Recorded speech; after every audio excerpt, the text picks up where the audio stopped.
For 5 years, he fought a government that wanted him to fail. They blocked him, dragged him through endless court battles, and tried to bury his dream before it even began. He had no political connections, no powerful backers, just a relentless belief that Africa deserved better. Most people would have given up, but he didn't.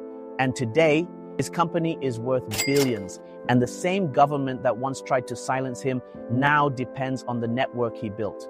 Welcome to another episode of Untold Tech Success Stories, where we dive into the journeys of people who didn't just beat the odds, they rewrote the rules. Some fight for money, some fight for power, and then there are those who fight because they know their people deserve more.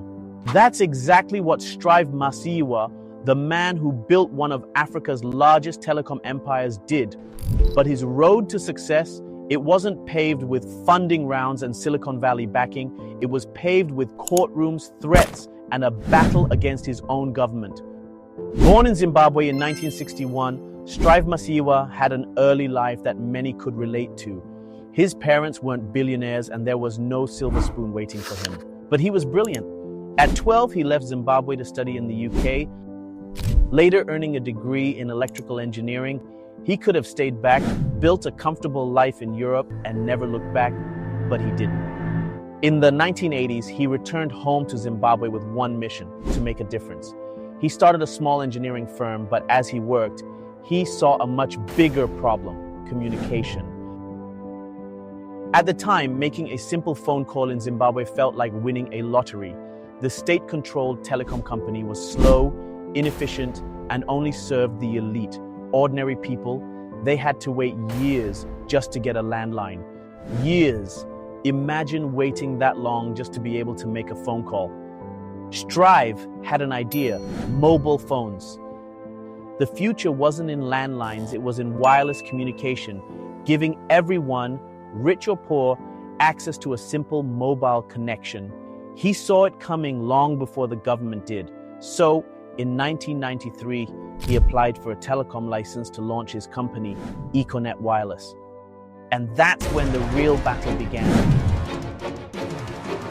The government refused over and over again. They saw him as a threat. The monopoly they controlled was too profitable to let one man change the game. They weren't just saying no, they were making sure he never got the chance to try. Most people would have walked away. Strive, he went to court. For 5 years, he fought the Zimbabwean government in a brutal legal battle. They dragged him through endless delays, intimidation, and pressure.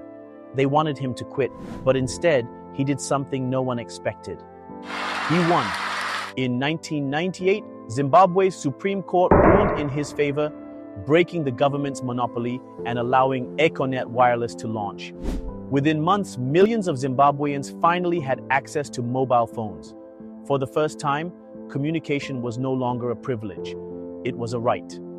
But Strive didn't stop there. He expanded Econet across Africa, Asia, and even Europe. Today, Econet Wireless is a multi-billion-dollar company, providing telecom services in over 15 countries. But his success isn't just about business. Strive has dedicated his life to philanthropy, funding education for over 250,000 African children. Over time, one day she came to me, she says, we've got about 100 of these kids that we're looking after now. I think we should stop doing it from your salary. The next thing she says, we've got 1,000 now. Wow. And, so we just kept supporting the kids. And one time at the height of the sort of support program, we were supporting about 40,000 kids a year, keeping them in school. Wow. And supporting young entrepreneurs through his mentorship programs. He's also on the boards of Netflix and the Gates Foundation, influencing global tech and business policies. Now here's the real question. Was Strive just incredibly persistent, or was his success proof that sometimes you have to fight your own system to change it? And with so many governments still making it hard for entrepreneurs to thrive, how many Strives have been silenced before they even had a chance? Let's talk in the comments. And if there's another tech success story you'd love to hear, drop their name below. Don't forget to like, follow, share, and subscribe for more.